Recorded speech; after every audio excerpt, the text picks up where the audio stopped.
think there's Dinesh as well. Yeah. So let's get started, guys, without any further ado. I think I've just waited for a few minutes for all the other students to join, but I think we can get started already. Okay. Now, before we do get started, a quick confirmation. I hope my voice is properly audible. There's no issues with the audio or the video, and the screen is visible as well. Okay. And again, is there any issue, guys? Pankaj, Vijay, No, sir. Antara, all No. fine? Yes. Perfect, Visible perfect, and cool. audible, sir. Perfect. So yeah, let's get started.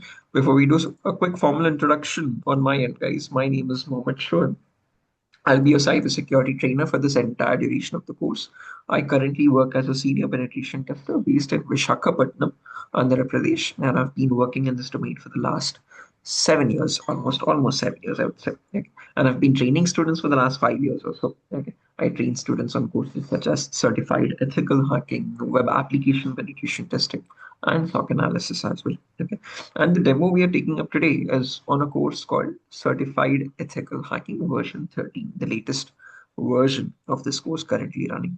And this is basically the first step that you take when you want to enter the domain of cybersecurity. If you want to learn what cybersecurity is, what job roles are available in cybersecurity domain, and what you do as a cyber professional in these various job roles, okay, you learn all of that from the very fundamentals in this course called Certified Ethical Hacking version 13. And this is created by an organization called EC Council, a globally recognized organization which specializes in trainings and in certifications specifically in cybersecurity. Just to show you the website for it, I can go to my browser here, and in my browser, I can do a quick search called EC Council. This here is the official website for it. This is based in California, United States. And if you click on train and certify, these are all the certifications and training programs available from this organization. And all of these are cybersecurity courses itself. And the first step that you would always take to get into cybersecurity is ethical hacking. Understanding what cybersecurity is, what are the operations performed by cyber professionals, what is hacking, what is ethical hacking, what are the tools used in it, what are the frameworks we follow, what are the operations we perform. Everything is explained in detail from the very basics up to the advanced level in certified ethical hacking. Okay. And we'll be following the same exact course curriculum as mentioned in this official website, guys. If you scroll down here, you can see the course modules or the course outline.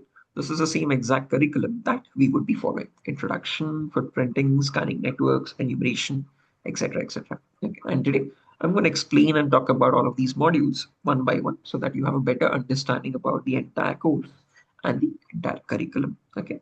So yeah, that's a brief intro. Okay, let's start the course with the definition of this name. What is hacking and what is ethical hacking? And are they different from one another and how they are different? Okay. And do let me know if there's any issues with the audio or the video, guys, at any point of time. Okay. Again, certainly there shouldn't be any, but just in case if you face any issues, do let me know. Okay. Now, when you talk about hacking, guys, this is basically the concept of you trying to attack an organization or a person on their technical landscape. Okay, so basically, hacking is a procedure of trying to gain access to information systems. Now, these information systems could be any sort of a device. They can be as small as a mobile phone to as big as a web application server or a database or the entire cloud infrastructure. Okay. Hacking is a procedure of trying to gain access to these information systems without the permission and without the knowledge of the person or the organization owning those systems. So if I were a hacker, let's say if I've hacked your phone, it means I now have complete control over your phone. I can steal information from your phone. I can modify or delete information from your phone. I can exfiltrate, remotely download your data and sell it to other people over the internet. And all of this is done without your permission and even without sometimes your knowledge. Okay, you wouldn't even have a clue that all of this is happening in the background. Okay, and this is usually performed by hackers for their own benefit, okay, financial gains, or sometimes hackers are so mischievous they even do it just for fun. Okay. Now, if hacking is such a malicious activity which can be performed on any sort of an endpoint or any sort of device, why do we have a course called ethical hacking? And how is this getting ethical or legal in the first place? To define ethical hacking, on the other hand, This is the procedure of trying to find vulnerabilities. So this terminology called vulnerability is something that will keep coming across a lot in the upcoming sessions. To define it, it's a loophole, it's a flaw or a weakness in the security of those information systems. So when these information systems are not configured in the right way, or if they have any issues in the application and their source code itself, those kind of issues or those misconfigurations are called as vulnerabilities. And these vulnerabilities allow cyber criminals or hackers to get access to those devices. And our job in ethical hacking is to find these vulnerabilities with the consent and with the knowledge of the organization. So we work hand in hand with the organization, take all the proper consent and the permissions. We follow all the rules and regulations that are placed by the company, and we start looking for loopholes in the organization and their infrastructure. And once we find these loopholes, it's our responsibility to report it back to the company so that they can understand what is leading to cyber threats in their organization and they can apply the necessary security measures. These are also commonly known as security patches. Okay. And once these security patches have been applied, you're preventing thereby all sorts of cyber threats. Okay. And you're preventing any sort of harm to the cyber landscape of that organization. Okay. To read out the definition one more time, in short, ethical hacking is the procedure of trying to find vulnerabilities or loopholes in the information systems of the organization. And this is done with the consent and knowledge of the organization owning those systems. And why do we do this? This is done in order to report the vulnerabilities back so that they can apply the necessary security updates of the patches and thereby prevent all sorts of cyber threats or any sort of harm.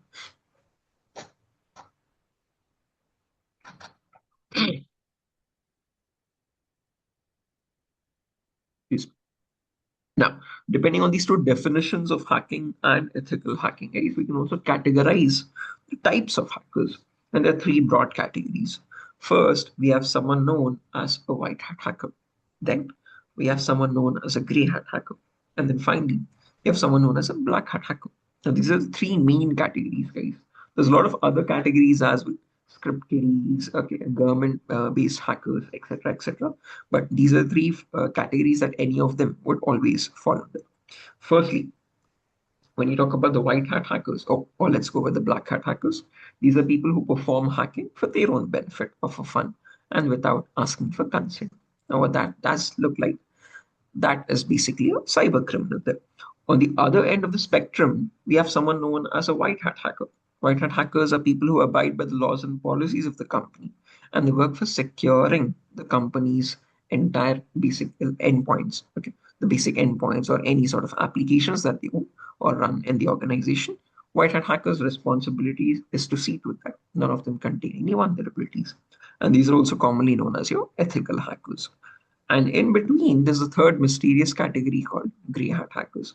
Now, these are people who don't ask for permission like a black hat hacker, but once they find the vulnerability, they report it back to the company like a white hat hacker. So they have both the properties of black hat as well as white hat, hence the name gray hat hackers. But there's a minor catch. When they report a vulnerability, they don't do it for free, obviously. They do it in return for a bounty. A bounty is like a financial reward they expect in return for reporting that vulnerability rather than misusing it. Okay, so therefore they're working both offensively and defensively at various times, hence the name grey hat hackers. And they're also commonly known as bug bounty hunters. They hunt for bugs in organizations and their applications, respectively, in return for a small bounty, a financial reward. Okay.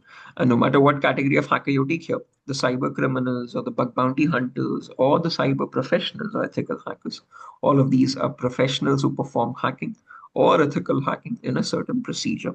And that procedure is called as cyber kill chain. No matter what organization you work for, if you're a cyber professional, the first thing you'd always perform is the cyber kill chain there, okay, to protect the organization's entire, I would say, cyber landscape, okay, or their infrastructure with all their endpoints. To define the cyber kill chain, or which is also commonly known as the hacking cycle, this is the procedure that hackers follow in order to perform a successful cyber attack.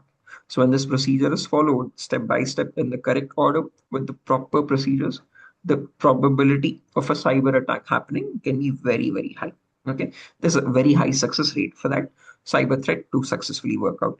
Okay, And the same knowledge of this procedure also allows cybersecurity professionals or ethical hackers to understand how these attacks are being performed, to detect these attacks at the earliest time possible, and prevent these attacks at every level in the organization.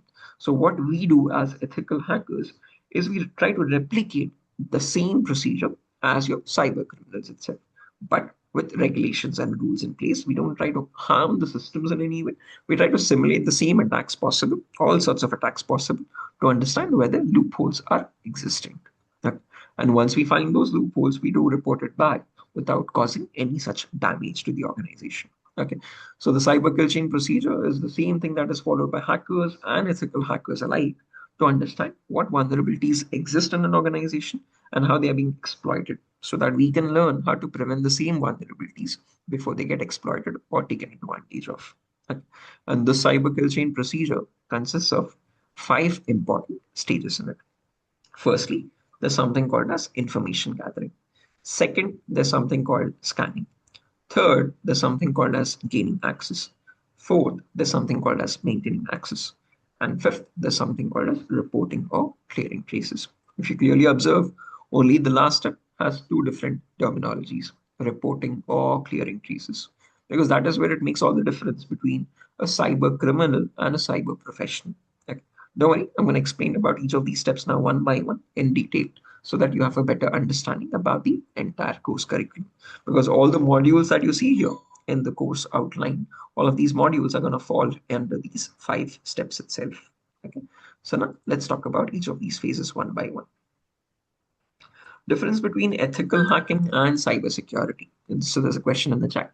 Now, to answer it in the simplest way possible, Vikram, think of it as a domain and an operation. Okay. When you talk about cybersecurity, that is the domain, just like how you have networking as a domain, development as a domain, okay, or any other domain, AI as a domain. Again, cybersecurity is its own domain. Okay. And the operation you're performing in that domain, one of the operations is ethical hacking.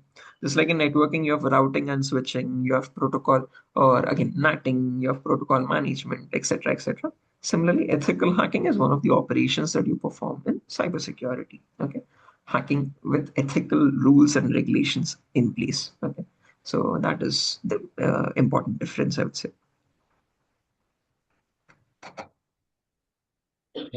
Excuse me, I have a bit of a cold. So yeah, any other questions or doubts up to this point, guys? I hope the audio is fine. I hope the video is fine. There's no issues in either of those.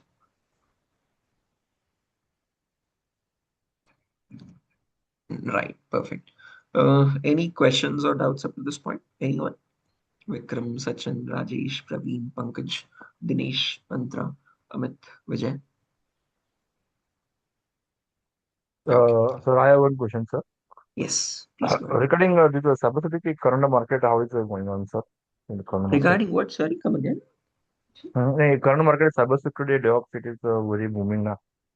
That's why Yeah, cybersecurity definitely. is There's a okay. lot of Can you job explain opportunities about the jobs available, in the cyber Sachin. market currently in upcoming years? Again, if to be I am frank, saying again, that, rather than me please, talking about it, if uh, you just check out some portals online as well. For example, when you talk about the cyber security requirement itself, where is this? Just a second. Yeah. I've again, just to answer these questions with practicality, I've bookmarked some pages which are again not just random pages.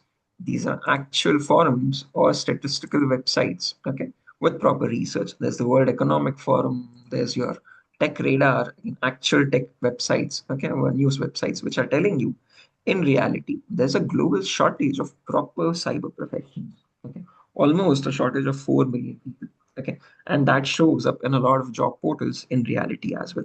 Even in today's world, if you take out any job portal, Indeed or whatever it is, again, specifically for cybersecurity itself, you can check out this website called jobs.null.co.in. This is a website built or maintained by a community called Null Community all around the world.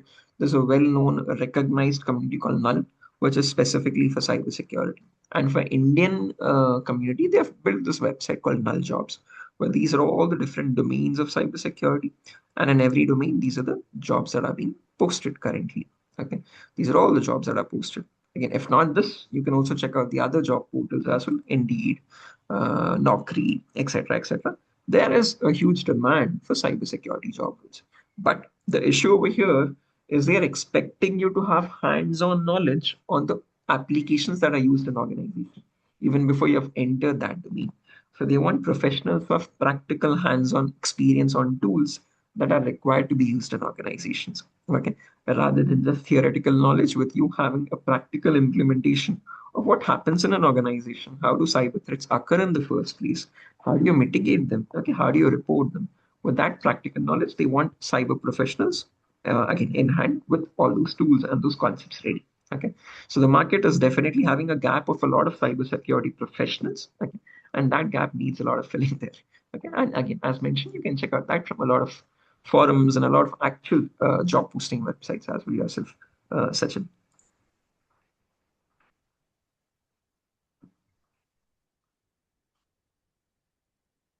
Oh, 1 second.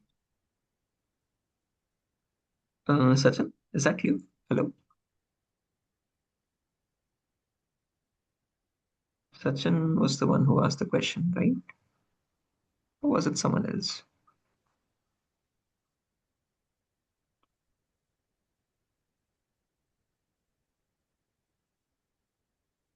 Okay, Sachin, I hope you can hear me on mute. I hope I've clarified your question though.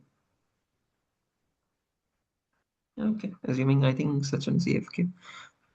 Other questions, freshers can get job after again, yeah, to answer that, Andhra, the main objective for this course is so that once this is done you can start applying for all of these job roles. Okay, especially penetration tester. Okay, even as a fresher, no matter, again, if you are a fresher or a working professional as well, this course gives you the tools and gives you the hands-on knowledge to understand the operations of all of these job roles: penetration tester, application security risk manager, okay, threat modeling specialist, IT security administrator, cyber security auditor, SOC analyst, network engineer, security consultant, etc., etc.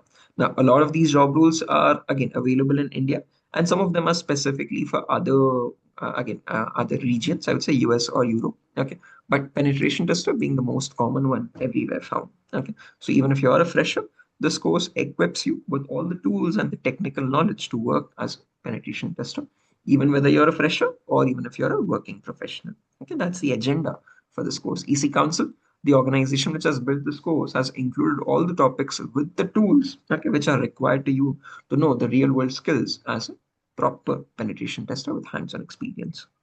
Okay. Next question. What is the path to start from scratch and master to have science?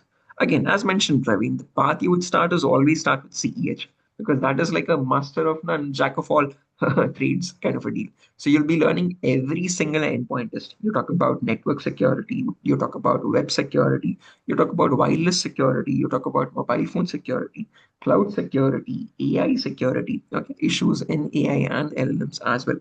That has been included specifically from this year. That is also in demand. Okay. So again, learning about you performing pen testing in every endpoint is what the objective of this course is. And after that, after a few years of experience as a generic pen tester, you choose a specialization. After the first 2, 3 years as pen tester, then you move on to the senior penetration tester role, where you choose one of the specialization. You either specialize in cyber forensics or specifically network security or wireless security or cloud security. It's your choice. Okay, so these are all the other courses of those specializations itself. Oh, sorry. As you can see, there's a specialty for cloud security, specialty for network security, specialty for web security. Okay, or if you want to go towards SOC analysis or computer forensics, there's all these other specializations. But the roadmap to always start to go to these higher job roles is always going to start from certified ethical hacking itself. No matter what domain you work for, you'll always start as an ethical hacker or a penetration tester. Yeah, yeah, sure. I can just copy paste this in the chat itself. I've dropped it in the chat. Right. Any other questions? Did I miss out any questions in the chat?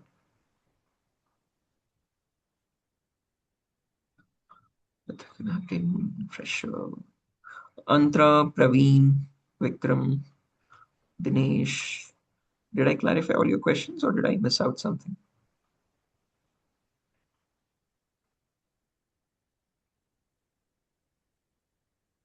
Okay. Assuming I've clarified all the questions, moving forward. Now, the main agenda of the cyber kill chain is us understanding how do hackers perform attacks, and as ethical hackers, how do we detect those attacks and prevent them in the organization as well. Okay. So moving forward, when you talk about the first stage, information gathering, this is basically where, again, which is also commonly known as reconnaissance or footprinting. Sorry, this is basically where your objective is to gather as much information or data as possible about your target organization.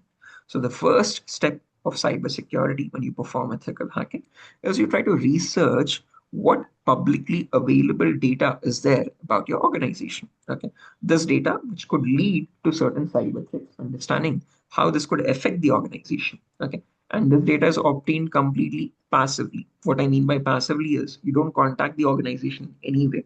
You just try to obtain this information from the various websites on the internet itself. Okay, so you're trying to basically figure out how much sensitive information or what kind of information from an organization has been leaked on the internet, which could lead to certain cyber threats. Okay, but the main question that arises here is what kind of information are you looking for? What data do you need to obtain here in the first place? And to understand that, this is a brief list of it. So you need to again gather information such as IP addresses or the network blocks or the who's records or the DNS records, the domains and subdomains of the organization, operating system information, employee details, contact numbers of those employees, email addresses of those employees, and usernames and passwords. If by any chance they have been leaked online in various data breaches. Now, believe it or not, all of this information is readily available on the internet. The only thing is you need to know what those websites are from where you can obtain this data. What are those gold mines from where you can extract that data? Okay.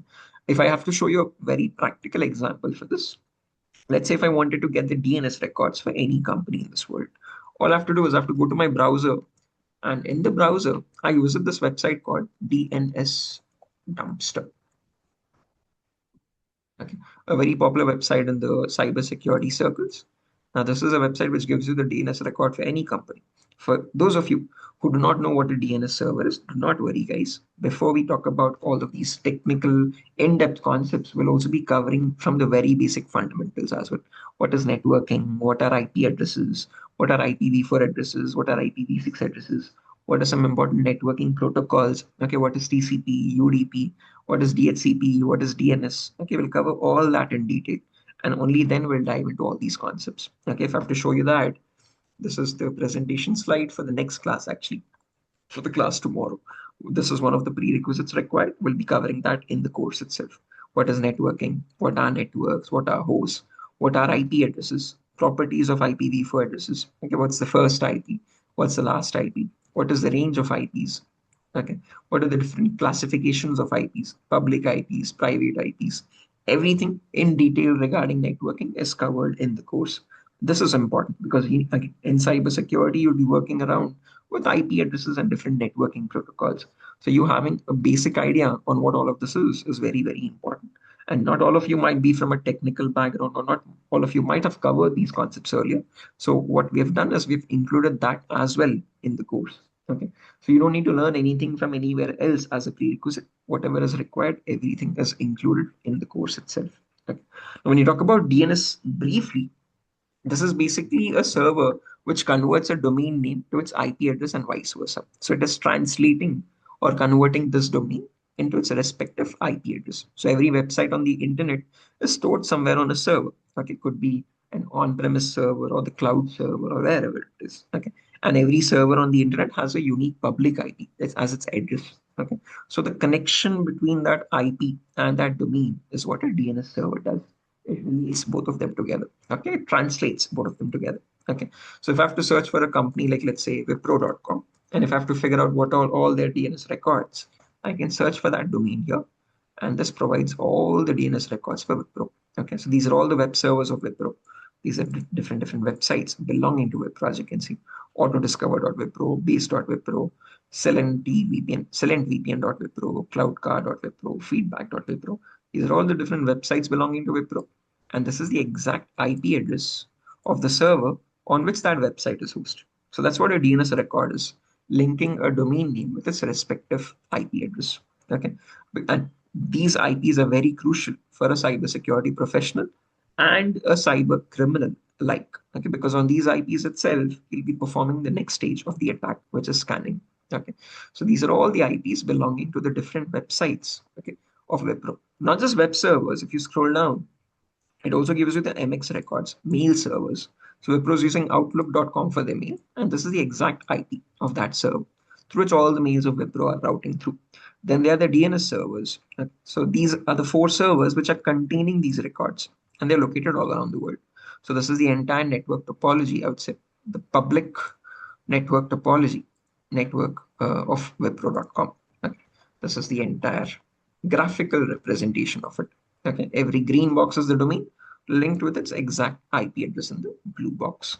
Okay, so this is a very brief understanding of what information gathering is. You trying to obtain whatever information about an organization is present online and checking out how that can be used to our advantage to attack the organization in the upcoming stages. Now, you might have a very common question. Why is this information so public? Now, the thing is, the company needs to keep this information public. So when you want someone to visit your house, you need to give your address to them. Okay, no matter who it is, whether it be your relative, a person you trust, or a delivery guy, or any random person who needs to send something to your house, trusted or untrusted, if you want something coming to your house, you need to give them or provide them your address. Okay. Similarly, all these websites require Wipro has a requirement that all the clients can connect to their websites. Okay, and therefore they have to give out these websites and their IP addresses publicly. But the thing is, what you want to do is keep your house secure. Whether you're present at the house or not present at the house, your house needs to be completely secure that no one accesses it without your authorization. Okay. Without your permission, no one should enter your house, okay, without your knowledge as well. Okay. And that's where cybersecurity comes into the play. No matter what websites are hosted, no matter how many servers are hosted for an organization, every single server, every single endpoint should be secure. And that is what we cybersecurity professionals do. Check that every single endpoint here, every website hosted on a web server, every mail server hosted, every DNS server hosted, every application run by them is completely secure without any loopholes which the attacker can access through. Okay, so again, as mentioned, all of this data needs to be given out by the organization, but it also needs to be kept secure. Okay, so that no one can access their servers remotely without their authorization or without their knowledge. Okay, so again, this is a brief glimpse of what information gathering is. All you need to do in information gathering is try to look out for these various sources, okay, where you can get all this data and you collect all that data, create a report out of it, and that report is used in the next phase. So whatever data you've collected, through that data, whatever IP addresses you've obtained, whatever DNS records you've obtained, whatever domains and subdomains you've obtained, whatever contact details you've obtained, now you make direct connections of those. So here in the next phase, which is called scanning, also commonly known as enumeration, we make direct and aggressive connections. Okay. So here we try to get some extra information from the target by making active and aggressive connections to discover if there are any exploitable channels. Okay, to figure out if we can try to attack the system in some way. Okay. Now to understand scanning in a much better way, let me divide it in three parts. There's something called as network scanning, port scanning, and vulnerability scanning. When you talk about network scanning, it's you trying to figure out in the internal organization what devices exist and what kind of devices exist. Do they have web servers? Do they have FTP servers? Do they have DHCP servers? Do they have, again, firewalls, intrusion detection systems, intrusion prevention systems? How many client desktop workstations do they have? How many routers do they have? How many switches do they have? How many IP cameras do they have? How many printers do they have? So you trying to get an internal network topology is network scanning, trying to figure out what devices exist in their organization. Now, on each of those devices, then you perform something called port scanning, trying to figure out what ports are open and what services or applications are running on those ports. Okay, you might have heard these terminologies: TCP ports, UDP ports. Okay, different protocols: SSH, FTP, DNS, etc., etc. So every device has some logical ports on it, and on these ports, various applications or services run. So in port scanning, you can try to figure out in those devices what ports are open and what services or applications are running. And finally, there's something called vulnerability scanning, where you figure out on any of those services or any of those applications, is there a loophole? Is there a misconfiguration which could allow you to attack that system somehow? Okay, so it's a step-by-step procedure. You're finding the devices first. On those devices, you're finding what ports are open. On those ports, you're figuring out what services are running. And on those services, you're trying to figure out if any of them is exploitable or vulnerable to an attack. Okay. And during this phase, we'll be working on two very important tools. One is called Nmap, which stands for Network Mapper. This tool has been there since 1997. And even in today's world, this is still the most relevant one for performing network and port scanning. Completely open source. Its code is used in a lot of other commercial tools as well. I think you might have come across this in your organizations or during your college days if you're from the technical, I mean, CSE background. Not sure if they are teaching this or not, but again, a very, very important tool. And we'll be working on this predominantly. And after that, there's a tool called Tenable Nessus. Now, this is for vulnerability scanning, and this is not a free application. This is a commercial tool. Okay. If you scroll down, you can see it is around $7,500, and that only for 1 year subscription. Okay. Every year, the company needs to make a payment this amount to run the tool successfully in their organization. Okay. But don't worry, luckily, they also provide a trial version for us to understand how to run this tool. Okay. So if I, again, let me show you just, I have the admin access to it. It's running on my localhost 8834 port.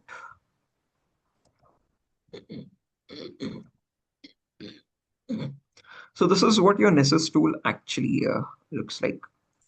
As you can see, when you run a scan, these are different categories of scan, and you can run an advanced scan, basically configure the scan in your network and figure out, again, give out the number of devices you want to scan here, and it tells you on every single system what devices contain what sort of vulnerabilities.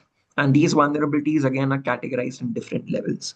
It generates something called a vulnerability report for you, and that report shows you basically how many systems are vulnerable in what ways and up to what extent. Okay. The vulnerabilities are categorized depending on the impact. They are critical vulnerabilities, high, medium, low, and information based. And we, as penetration testers or ethical hackers, try to figure out how true or how false this report is. Okay, that is what we do as ethical hackers, verifying this report from the tool. Oh, I think there's someone asking a question. Yeah, again, that is a topic from this specific version, Vikram. Again, using AI in cybersecurity as well. So, how do you make it easier?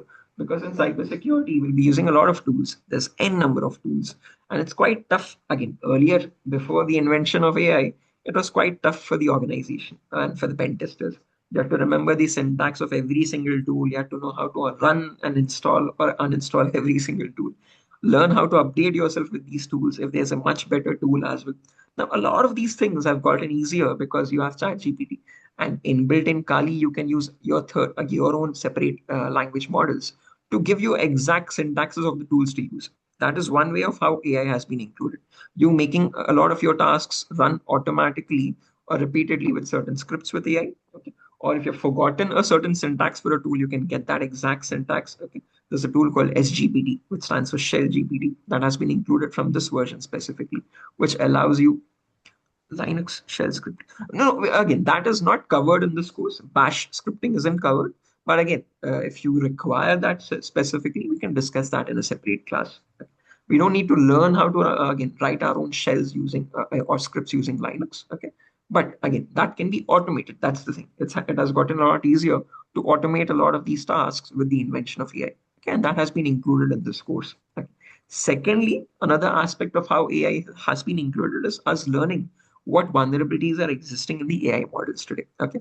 What do you check for briefly? Okay. What are language models? How do you check for vulnerabilities in them? So that is a separate topic which has been included specifically from this version from this year. Okay. Is that clear, Vikram? Right. So coming back to this, this is what a vulnerability scanning tool looks like. Okay, this is what you do as pen testers, generate these reports and verify how to perform attacks on these reports. Okay, if you have a certain critical vulnerability, how do you verify that? What tools can you use to attack on that vulnerability and verify if this is actually existing or if the tool is just giving you false positive results. Okay, so that's what is vulnerability assessment. Okay, don't worry, I'll come to that in a minute. So, scanning is the phase where you're basically trying to make active and aggressive connections. You're making contact with the organization, you're sending packets constantly to the different devices in the organization, and you're trying to fetch information directly from them. You're not hiding yourself, you're not getting information from any third party websites. You're attacking the organization directly and getting information from them. Okay. And once you've obtained all that information, then we have the next phase, which is gaining access. So this is where the real hacking occurs. So once the attackers or the cyber professionals have found the vulnerabilities, they'll use them now to attack a certain system or a certain application or the entire network of the organization. Okay. And this is the core of the subject, covers a vast variety of topics, as you can see here. Okay. Now, our time might not be sufficient for me to explain all of these topics today, but I'll briefly explain what each of this is. Okay. So, firstly, when you talk about system hacking, it's about us learning how to crack or bypass any operating system password. Now, whether it be a Windows operating system or a Linux operating system, how can you crack passwords? Basically, understand what the password is. Or if you're unable to crack it, how do you bypass it and get access to your internal data? Because one thing that is very commonly found in organizations is when malwares are installed, malicious software is installed, you're logged out of your own system. The hacker usually changes the password of your device. In such cases, you need to know how to crack that password, or how do you bypass that password without entering the password? How can you still get access back to your data? Okay, that's what system hacking covers. Then comes malware attacks, malicious software attacks. Almost 85% of cyber threats happen through malwares. The weakest link in security is still the human itself who's operating that device. Okay, so there's a lot of phishing attacks that happen in today's world, where clients or employees or third party, again, whatever it be, a normal user as well is tricked into clicking on applications or clicking on links or clicking on messages. Okay? And these messages or links are in or attachments are internally connected to malwares. Okay, so there are multiple categories of malwares: viruses, worms, trojans, spyware, rootkit, whatnot. We'll practically learn how to create viruses, how to defend our system from viruses, not just viruses, sorry, how to create or again any of these malwares, how to defend our system from these malwares, and also how do you detect them if they are already installed on your system. Okay, so if they're hidden and very discreetly installed on your system, how do you scan your system in the proper way? Not just a basic defender scan or an antivirus scan, a much more in-depth scan to figure out how malwares can be shown in your system. Okay. Then there's a bonus concept called malwares advanced. This is not a part of the curriculum, guys. Even from the official EC Council, you will not find this topic there. This is something which I've added for development background people. If you want to learn how to write your own malware in Python, I've included a bonus concept for that. Okay. Please note, for this course, there's no requirement for any programming language. Okay, we might use basic batch scripting or basic HTML or JavaScript here and there. I'll explain that myself. But other than that, for this course, there's no requirement for any programming language. This here is just a bonus topic for people who already belong to the programming background. Okay, and if you want to write your own, again, malwares using Python, I've shared the resources for that. Okay. Then next, there's network penetration testing.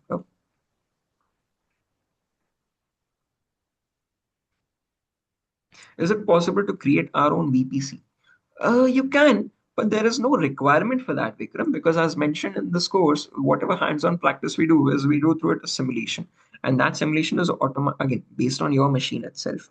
We'll be working on a tool called VMware, which is a virtualization software, and that runs locally on your machine itself. And in that VMware application, we'll be installing all our virtual machines: Windows 10, Ubuntu, Kali Linux, Metasploitable, etc., etc. So like I'm coming to this in a minute. Okay, so I'll explain that in a minute. Right. Coming back to this. Right. So coming back to this, next we have network penetration testing. As mentioned, this is where we learn all the network attacks like sniffing attack, man in the middle attack, denial of service attack, hacking Wi-Fi routers, cracking Wi-Fi passwords. All of this is done in network penetration testing. Okay. Now it's time taking to explain each of these attacks, but to just give you a basic one-line explanation, sniffing is where you can capture the data of other users in the network. So if you're in a mall or any public place, and if you're connected to public Wi-Fi's in airports or malls or whatever it be, you can now use tools such as Wireshark and etc. to capture the data of other users. Their usernames and passwords can also be captured. DOS attack is where you're basically overloading a server with huge amounts of traffic and shutting it down. Okay? That's called a DOS attack. Okay? And we all know what hacking Wi-Fi routers is, cracking the password of Wi-Fi routers. There are tools to do that as well. Okay, we'll be learning all of these practically in our upcoming sessions. Then comes social engineering, where we learn what are basically the fake login pages and phishing attacks possible. How do hackers create exact replicas of websites? How do they send them to the victims? And how do they try to get their credential information? Then there's hacking web servers and web applications. Every organization has a face on the internet, which is their website. These websites are hosted on web servers or on the cloud. Okay. So how do you find vulnerabilities on that cloud infrastructure or on the web servers on the backend? Or how do you find vulnerabilities on the front end? SQL injection, cross-site scripting, broken authentication, file upload vulnerability. These are all vulnerabilities which commonly exist on websites. And we'll practically learn how to find these vulnerabilities, how to remediate them, and what is the logic behind these vulnerabilities. If I have to show you a simple example for this, let's take the example of SQL injection. Let's say. Now, what I mean by SQL injection in simple terms is injecting malicious SQL queries. For example, okay, I have some websites here. Just a second.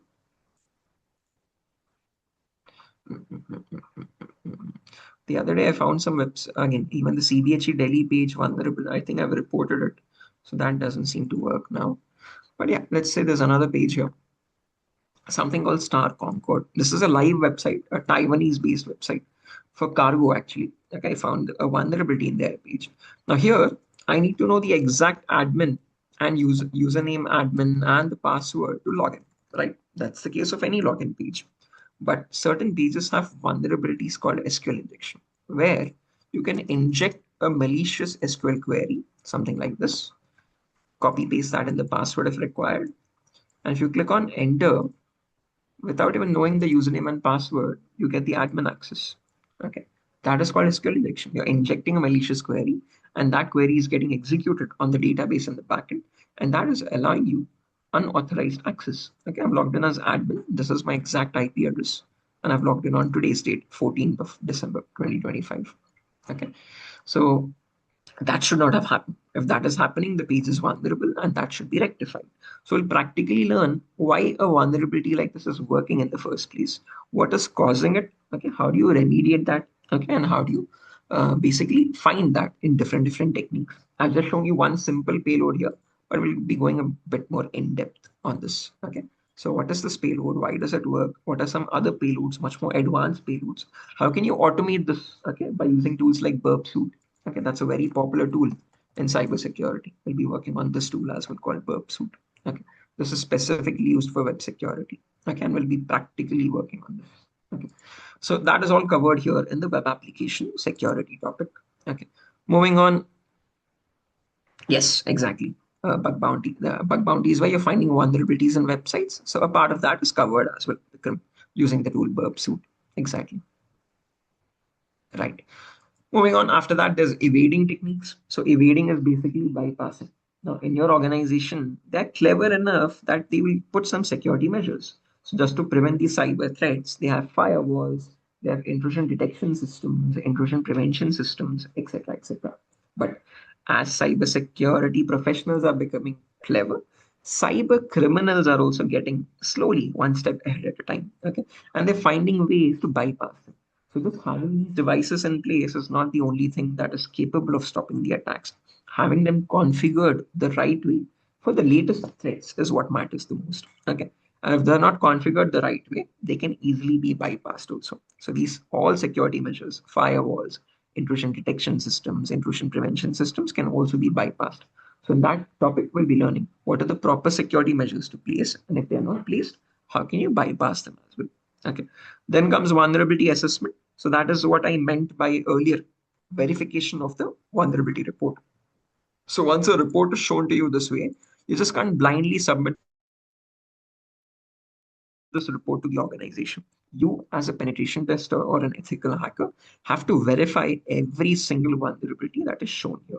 And once that verification is done, then you submit a final report telling, yeah, these vulnerabilities are true, these are not true. And again, this is how you have to remediate them, how to remove those vulnerabilities. These are the patches to apply. These are the, again, configurations to correct. Okay, all of that is supplied as a report in in the end. Okay. And finally, we have hacking mobile phones, where we learn how to attack an Android phone and get remote connections to that Android phone as well. iPhone is not included in EC Council's curriculum, guys, but don't worry, I've added that as a separate topic, a bonus topic as well. Okay. So the main agenda here for gaining access module is to attack and learn how to defend every single endpoint. How do you talk about, again, in system hacking, or in simpler terms, we are attacking every endpoint here. We talk about system security, network security, wireless security, web server security, web application security, firewall security, mobile phone security. No matter what device it is in the organization, you are learning how to attack any system or how to defend any system. That's what you need to learn from the ethical hacking course. One second. What is shellcode development? Now, basically, when you're talking about, again, remote connections, you get a shellcode there. So when I'm connecting from my device to your device, you'd have to develop an exploit for that.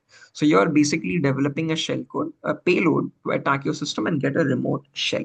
So that is what shellcode development is, Vikram. But again, that is more often used in malware writing, okay, or exploit development. That's a separate advanced course. We'll be learning how to attack and get remote connections. We won't be learning how to write the shell code ourselves. There's no requirement for any development or programming language in this course. Okay, that is a very higher job role. We are talking about exploit writing and exploit management. Okay, so that's a separate course altogether. Okay, is that clear, Vikram? Right. Moving on, after this is done, as mentioned, this is the main, I would say, the core of the syllabus, guys. This itself is the 60% of the course here. And after that, network system is important part in model. Can we discuss? I'm so sorry, I didn't understand the question, Antra.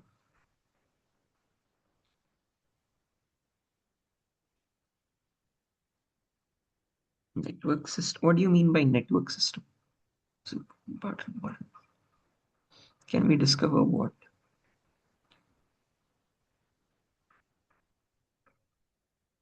Hmm, I'm not sure if I'm getting the question right, but let me just try to clarify it in a better way. So now, for example, there's this operating system called Kali. This is something which we'll be using a lot in the upcoming sessions, guys. Now, in Kali, as mentioned, there's a tool called Nmap.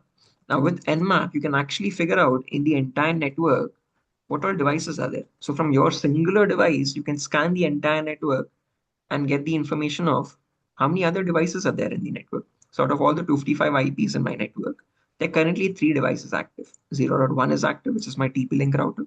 0.4 is active, which is another device. And 0.7 is active, which is my Kali system itself. Okay. So basically, you're able to discover any device in the network. Okay. Network like DNS.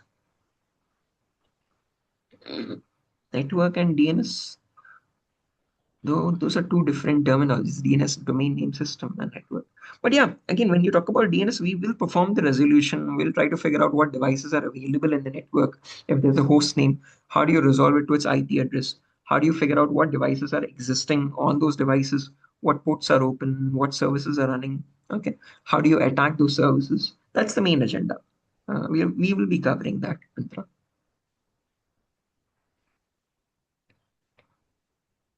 Was that your question?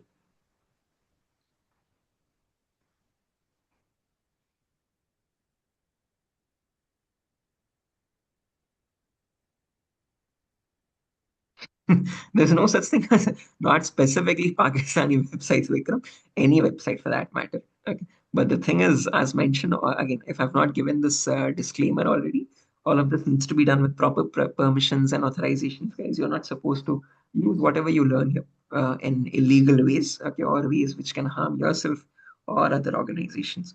Okay.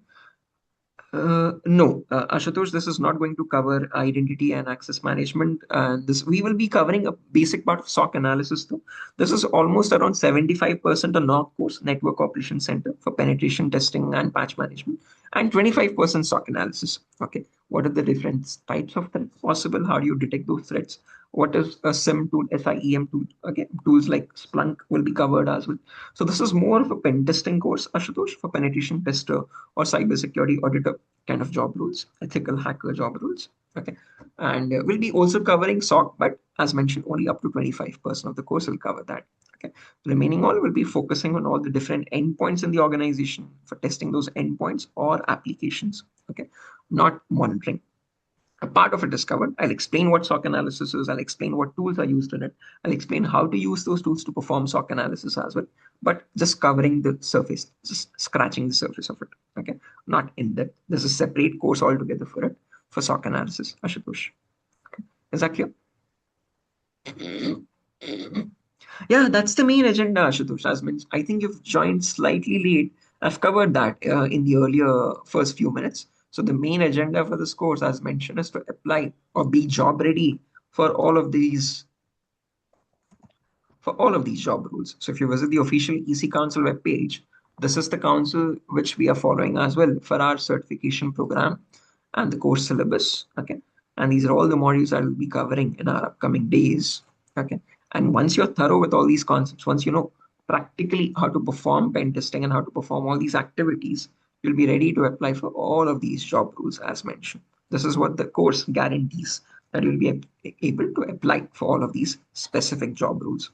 Almost 45 plus job roles are recognized worldwide: ethical hacker, penetration tester, cybersecurity auditor, security administrator, infosec administrator, cybersecurity analyst, okay, network engineer, security consultant, etc., etc. These are all the job roles that you can apply for. Ashutosh, hello.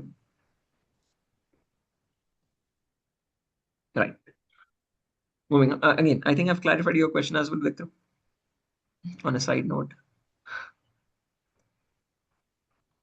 Okay. Right.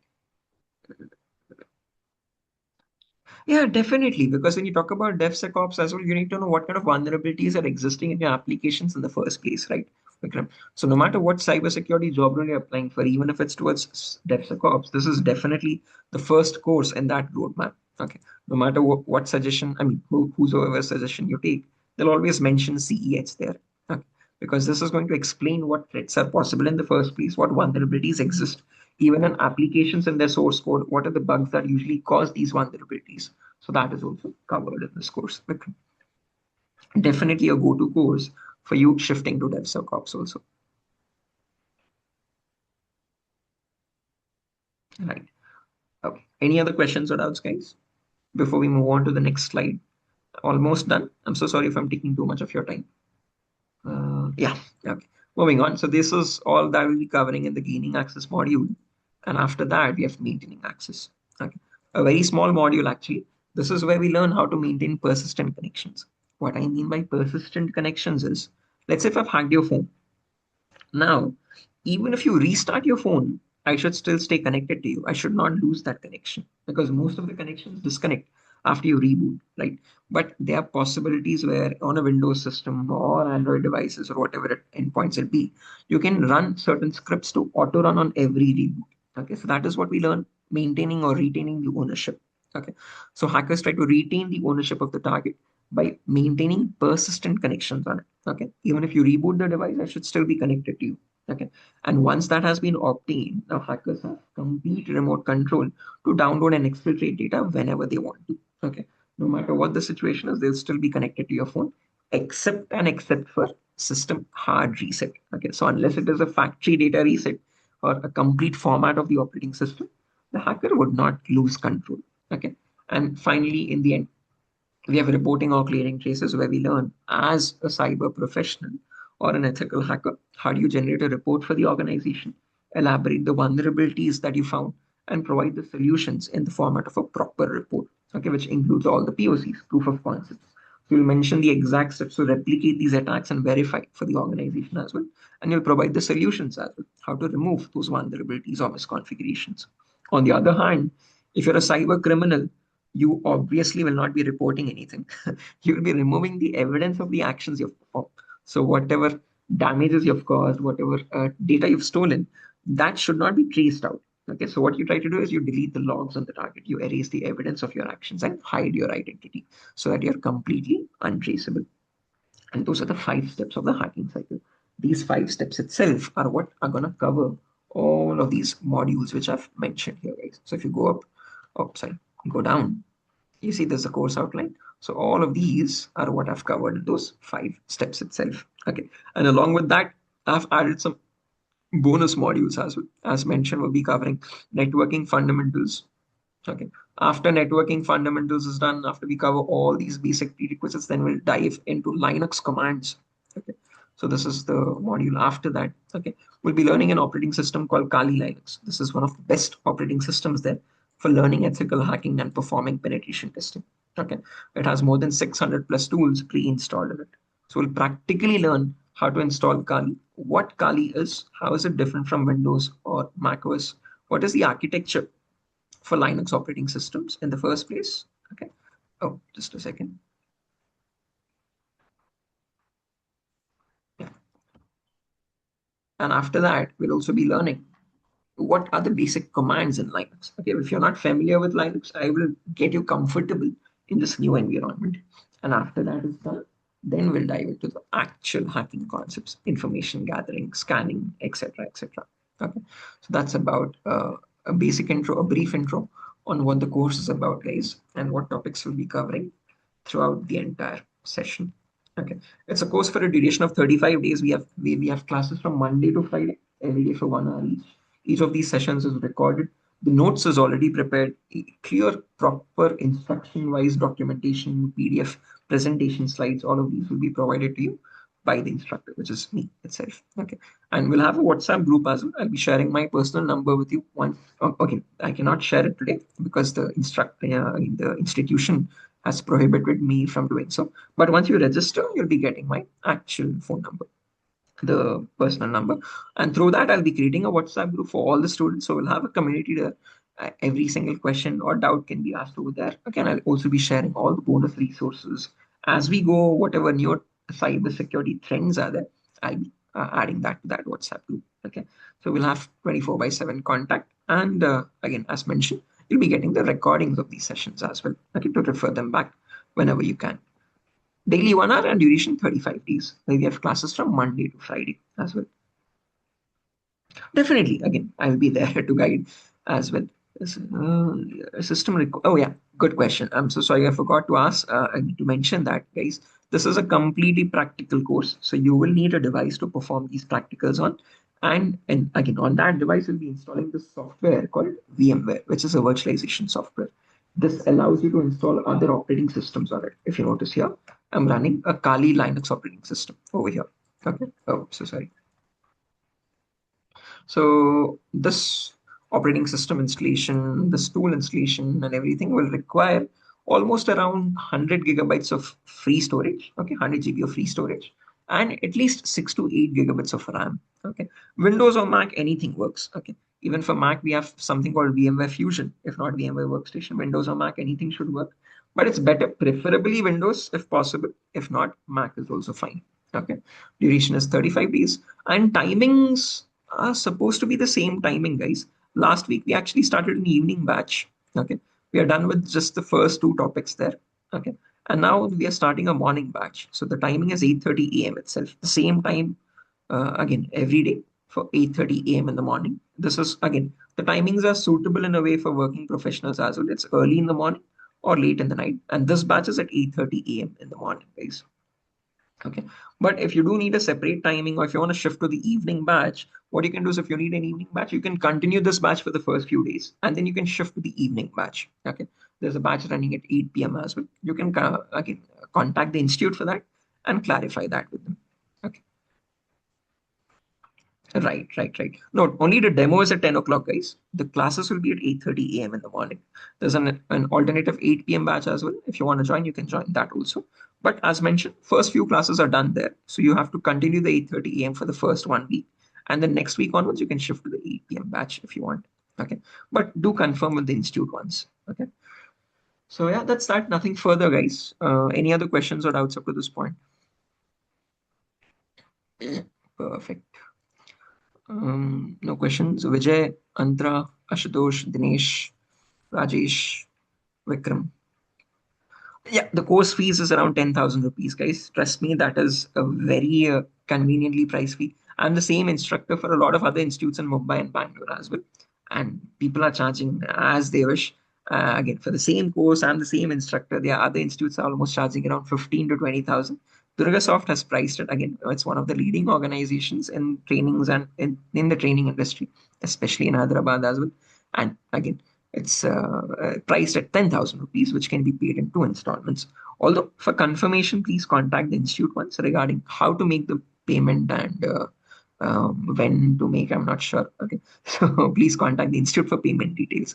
Okay, so again, yeah, definitely, Vikram. Again, as mentioned, after this course is done, I'll also be providing the resume building support. So if you have your existing resume, I'll share you the resumes of my earlier students who have landed jobs with their resume, which I've built for them. Okay, I'll also be sharing those resumes. I don't think I'm allowed to share that today. Okay, but as we progress with our classes, once you are again registered for this, I'll be sharing those actual resumes of the students as well who have already landed jobs as well.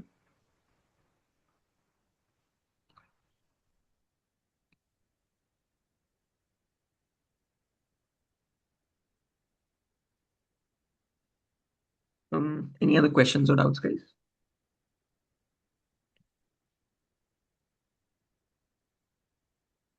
So yeah, that's the main agenda, guys. As mentioned, once you're done with this course, you will be ready to face interviews for penetration tester or ethical hacker or cybersecurity, any cybersecurity professional towards NOC, Network Operation Centers.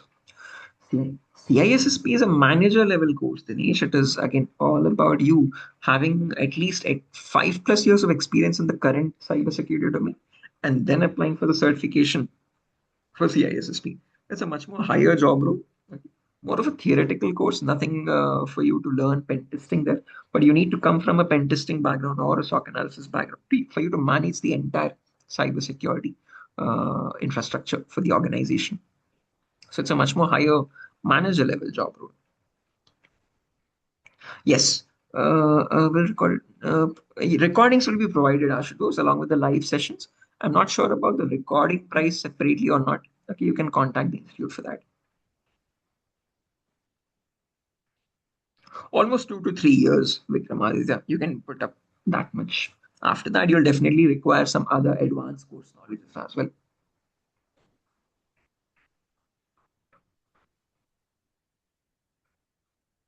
Depends on your interest, Dinesh. You can go to any specialization. So again, my specialization is web application security. So depending on your interest, you can go to web or mobile or just AI or cloud. Okay. Depends on your interest or towards cyber forensics as well. So, growth wise, again, the reason I chose web application vendor is because I found that every organization has a website for them, and all of them require cyber security. Again, security for their website. So that's one of the reasons why I chose that. And there is definitely a lot of opportunity in web application pen testing, job wise or bug bounty wise as well. Yeah, I do over the weekends, Vikramaditya. For those who are done with CH, I conduct the advanced courses myself privately from my own institute. Okay, so that is a separate thing. I cannot share those details right now because the institute prohibits me from that. Okay? But yeah, so once you register for this course, I can provide the details for the advanced courses as well. The duration for this course is 35 days, Ashutosh, from Monday to Friday, every day for 1 hour each, 8:30 a.m. in the morning for 35 days.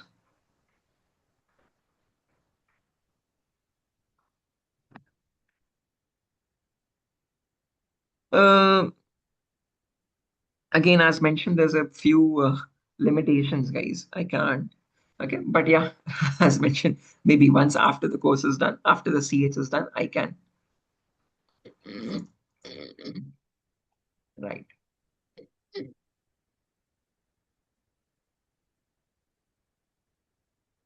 Any other questions or doubts up to this point?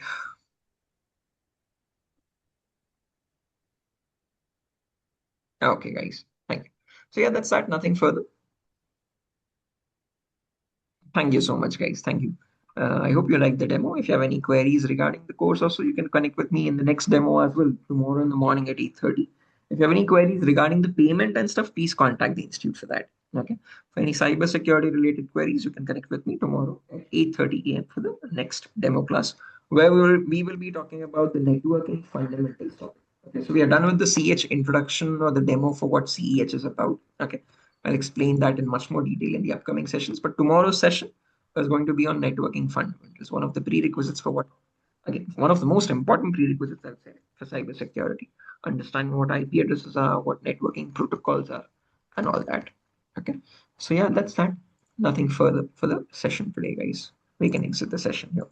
Have a good day. Thanks for joining the session today, guys. Let's connect back tomorrow at 8:30 for the next class. Okay. Bye bye. Routing rules aren't required, Vikram. We'll be learning what NATing is. We'll be learning what different protocols are: DNS protocol, DHCP protocol, IPv4 addresses, IPv6 addresses. Okay, TCP, UDP protocols. Okay, TCP flags. We'll be covering all that. That is more than sufficient for the networking part for the cybersecurity. Right. Okay, guys. Thank you. Have a good day. Enjoy your weekend, and I'll see you tomorrow at 8:30. Thank you, guys. Bye bye.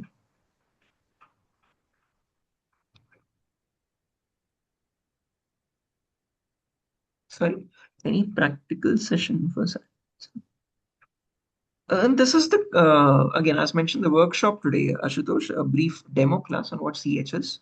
But again, as mentioned, I take my private classes on Saturday and Sunday for the advanced courses. Nothing related to that today. This is just our demo from DurgaSoft. Okay, we'll be continuing the batch from the next class. We'll be talking about the networking fundamentals, which is a part of the CH itself from tomorrow onwards.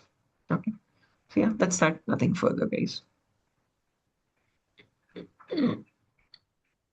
Okay, bye bye. Take care, guys. Thank you. Have a good day.